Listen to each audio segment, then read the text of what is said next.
எல்லாருக்கும் வணக்கம். 18th year celebrate பண்ணுறாங்க. செல்வா வந்து ரொம்ப வருஷமாக எனக்கு தெரியும். இந்த ஃபங்க்ஷனுக்கு என்னை கூப்பிடும்போது ஆக்சுவலி நான் மெட்ராஸில் இல்லை, கேரளாவில் தான் ஷூட்டிங்கில் இருக்கேன். இப்போ நான் சொன்னேன் கேரளாவில் ஷூட்டிங்கில் இருக்கேன், அந்த டேட்டுக்கு முன்னால் நான் மெட்ராஸ் வந்தால் கண்டிப்பாக உங்கள் ஃபங்க்ஷனுக்கு நான் வருவேன் அப்படின்னு சொன்னேன். வந்தால் வருவேன் அப்படின்னு சொல்லிச்சுனாலே அவங்களுக்கு தெரியும் நான் கண்டிப்பாக வந்துடுவேன் அப்படின்னு. அப்புறம் டைமிங்கை பொறுத்த வரைக்கும் அது வந்து எப்படி சொல்கிறது, சின்ன வயசுலேருந்து அதில் ராதாரவேனெல்லாம் ஒரு ஃபங்க்ஷன் எனக்கு இருக்கும்போது கண்டிப்பாக போய் தான் ஆகணும். என்னை பொறுத்த வரைக்கும் ராதாரவேன் ஹீஸ் லைக் மை ஃபேமிலி. நான் வந்து தமிழ் ஃபீல்டுக்கு வரும்போது ஃபஸ்ட்டு நான் மீட் பண்ண நல்ல சில ஆட்கள் ஒருத்தர் ராதாரவேன். And I love him so much.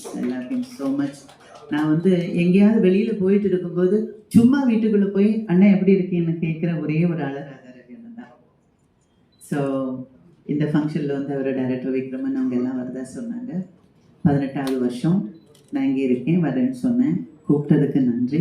வந்து உங்களை எல்லாரையும் மீட் பண்ண முடிஞ்சதில் ரொம்ப சந்தோஷமாக இருக்குது. 24ஆம் தேதி என்னோட சின்ன பையன் டாக்டர் ஆகிறதுக்காக ஃபங்க்ஷனுக்காக யூஎஸ் போகிறேன்.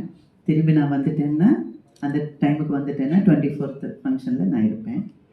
இந்தியாவில் இருந்தால் நான் கண்டிப்பாக வருவேன். ஸோ எனிவே கூப்பிட்டதுக்கும் நன்றி, உங்களை எல்லாரையும் மீட் பண்ண முடிஞ்சதுலையும் நன்றி. So thank you so much. அவ்வளோதான், 3 நிமிஷம் தான், அதுக்கு மேலே பேசக்கூடாதுன்னு ரவி நான் வர கண்ணை காட்டிட்டாரு. அதனால் 3 நிமிஷம் தான். Thank you so much.